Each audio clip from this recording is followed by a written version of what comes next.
Mukutu gwa Uganda byogere yonna gye sinzira okuba tengo tulaba webanyeyo balide ddala nkubizo subscribinga okusharinga okomentinga sakono kunyisa Mukutu gwa Uganda byogere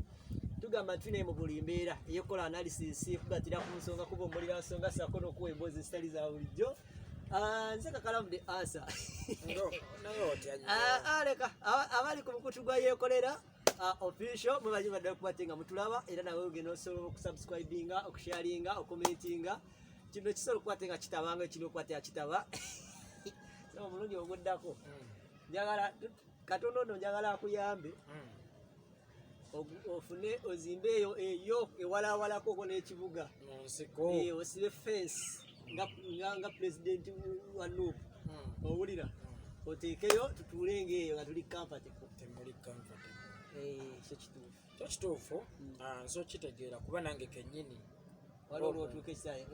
nekengera n'embwa anyway tulina banafu awamato estate managers bano bakuyambako okukwatira kusololeza ebizimbe byo ayina edduuka ayina akedi ayina ennyumba ez'abapangisa bakusumbuwa twakkiriza nti mu butuufu omupangisa ye otamuteeka ku maanyi ga kyuma ayinza okulema okugyamu ssente okeera ku makya ne weezimbira akayumbako naye ne kakufuukira ekizibu empalanada biki kati okwewala ebyo oli mu ggwanga lya Uganda oli mu mutala w'amayanja ab'Enganda bakubbye weekwate banafu abawamato estate managers bo bajja kusololeza ssente zigende nga ku akawunti yo bulungi nnyo nga tolina ttabu naye esobola okukwate nga ekulemesa kufuna mu ssente zo ozimbe obonebone n'okusolooza bano bo bazze kukwate nga bakusaasira okutaasa mu ngeri emu oba endala basangibwa saidi z'erungujja nga bakayita ku gali amaka ga Vice President Edward II oyongerako maaso katono n'ogenda n'oconnectinga ku Makai Road awo ojja kulaba ekizimbe kya mwana mujuba opposite mwana mujimu awo ojja kukwata engola abanafu wamoto estate managers bajja kukwata abakukolera ddala bulungi nnyo oyagala kuzimba oyagala kukola decoration mu alina kyoyagala okukola kyonna kya construction wamato estate managers so okukwata bakubira ku sinamba eri wansi wa screen yawo so kwate ngo njalo kwate nga mbuza ku director wa company eno mukulu amanyiddwa nga Moses ali mu London bali kwate ngo tulaba elobuza ko ku mama Mideni makabale kwate ngo tulaba mbuzeko nnyo ku mama Josephine mulwadde naku zina ali mu ggwanga lya Netherland bangaye mu embeera y'obudde ekyuse kati bafuna ba something like a flu takyayogera bulungi naye bali kwate ngo tulaba Nalongo Sophie omundabira nsale ngende wanya wali omusajja wange DJ Moshi ane DJ Moshi ali mu ggwanga lya Switzerland Australia bali kwate ngo tulaba sebo ata DJ Moshi yatuweereza ssente buli eri twagenda mu kyalo eri okutwala obuyambi obuli omukyala kutunoonyeza obuyambi we banyoye balide ddala ne musajja wange Kalema ino omuvubuka gwe yanyambirako twamukolako story bamubba company zitwala abantu ebweru yamuwa omulimu era bakyakola bulungi mwami Kalema ali mu ggwanga lya USA bali kwata mutula mwenna abatulaba mwe bali nnyo bali ddala Shira Powers oba ali mu ggwanga lyawo banayo oyo muwala simanyi nakumanya niwe bali nnyo badde kwate ngo tulaba tulina yeekolera sebo mukama wange mbadde nkuteekateeka okumewo mu mbeera osooka okakkane sebo ndowooza teweebase nayina kaposti kenalabye ng'ogamba leero sigenda kunaaba munansonyiwa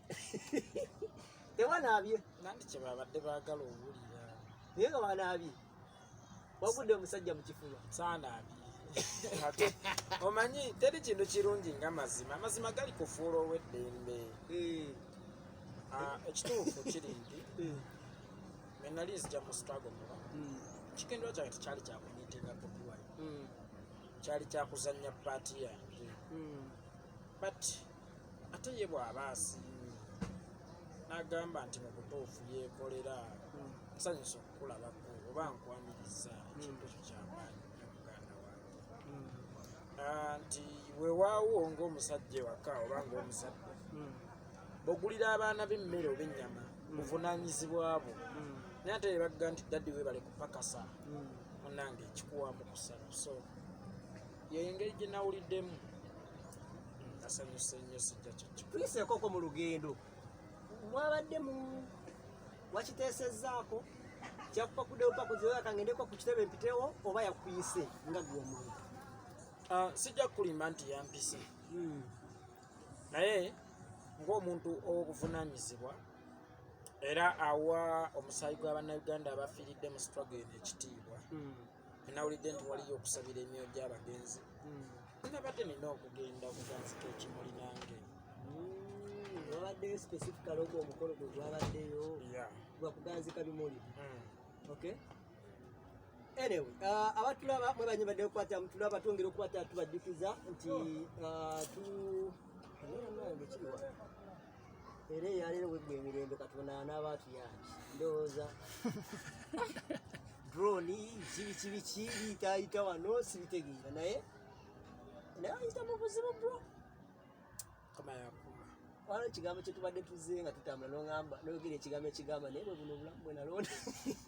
bwe buno obulamu bwe nalondawo balaba naffe abakuliraanye omutima teguliyo. Mukama yankuuma. Omanyi teri kintu kibi nga muntu atamanyi kubumba ate okwesoma okubumbulula. So twafuuka nkoko za Museveni ffe, twafuuka nkoko za Museveni muganda wange. Temunnaye lwasalawo ffe mbulwofa mu bufunze yayambala obwa Katonda mu nsi Uganda, kati ye kennyini yefuula Katonda nti yeekolera ono leero tasula notasula. Naye nga kyonna mu byonna ebikolebwa gavumenti enaatera okugenda bwe okakasa nti oli mulungi. Lwaki ebigambo byange efuuka threat? Ebigambo byange si kye kizibu kyo, kuba bannayuganda bye boogera gwetereeza ebizibu ebiruma baki bannayuganda. Nabagamba mwabeera mu offices zammwe nga temuvaayo kujja eno wansi ku ground kumanya bizibu biruma bannayuganda. Today ebizibu biruma bannayuganda bivudde ku ground, bibalumbye mu offices zammwe. Naye ate kyannaku nti olwaleero ne bw'okola otya tokyasobola kuzza mitima gya bannayuganda, kuba tokyalina kyoyinza tereza. Muganda agamba nti akaakyama amamera mbokagolola kamenya kaboki bumenyesi. Kakati akyema Yoweri Kaguta Museveni ne bwe tunaakola ki ye yakyama, olwayo kyetumubanja kiri kimu buyinza bwaffe nga bannayuganda. Ku kitebe ensi erindiridde kiki kye mwabadde mwogerako. Tulina ebifaananyi bya mirundi ng'ena nga biraga events ez'enjawulo. Waliwo kiri ng'akola bw'ati akulabula ove mu bintu bino ng'okyali mwana muto. Yabadde agamba ki? Yeekolera olina emyaka emeka okitegeera nga naye weebale kwagala nsi yo obuvunaanyizibwa bwo. Kyekyabadangamba waliwo kino ekyomukifuba mukwano, mulinako omukwano mungi muganda wange. Gwe gwasoose omumiitinga face to face? Sofa nali namumiitingako nga tukyali mu ndongo yaffe. Bino bya music ya ng'omuyimbi naye ekituufu mbadde siddanga mumuwuliza. Wabadde appreciated?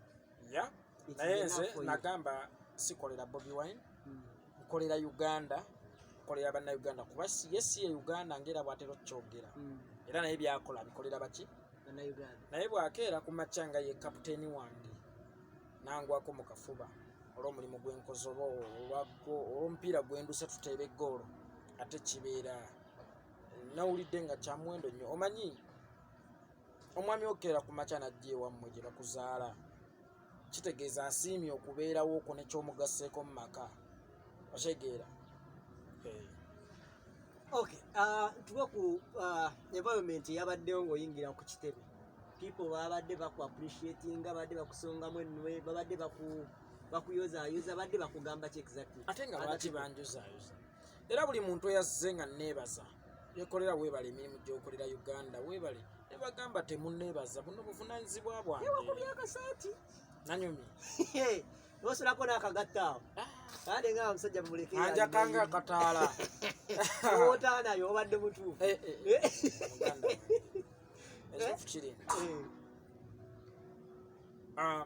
tenyinza okubajjukizaamu kiri kimu tiye nakyemalira bwe tuba tutambula lugendo nga tuva Kampala tugenda Masaka tutuuse mu Nnyendo era ekyo njagala okigaba Bannayuganda luno olugendo luwanvu naate lwetwakatambulako lwe lubanvu we tuba tuva Kampala nga tugenda Masaka tutuuse mu Nnyendo tunaatera okubatuusa Uganda gyeyina okutuuka yaleero eyinza obutawanvu wajja I think ndowooza mumanyi tension tetuliko ffenna ndowooza mumanyi mood gye tutambuliramu eno eyinza okuba ekyusireku tasala beera concentrated amaaso gali eno amaaso gali eno amaaso gali eno gali eno so tujja kuddamu tukwatagane yeekolera katonda ye mubeezi twesabire tusabire nga naffe twesabira ffenna tuyinza okuba tulina omusaalaba gumu gwetwetikka naye kulwakutona n'ensi yange Uganda amataka ntakumira mpeera bankuumire obusanyudde bweyogedde ku ky'omusaalaba ffenna twetisse omusaalaba yakwatira mu kituli kati saawa zino ssebo tebasobola kuyimula goyo nina nange okubitebya nanti fuuka enkoko enjeru akkiriza akoleko nange kyensobola azirongaazi tekisasamaza bantu azirongaazi kina kikigatta ku nsi azirongaazi kituusa Uganda wali we twetaaga weetikka omusaalaba kiganda kyange nze nsibudde tetuli bulungi akuume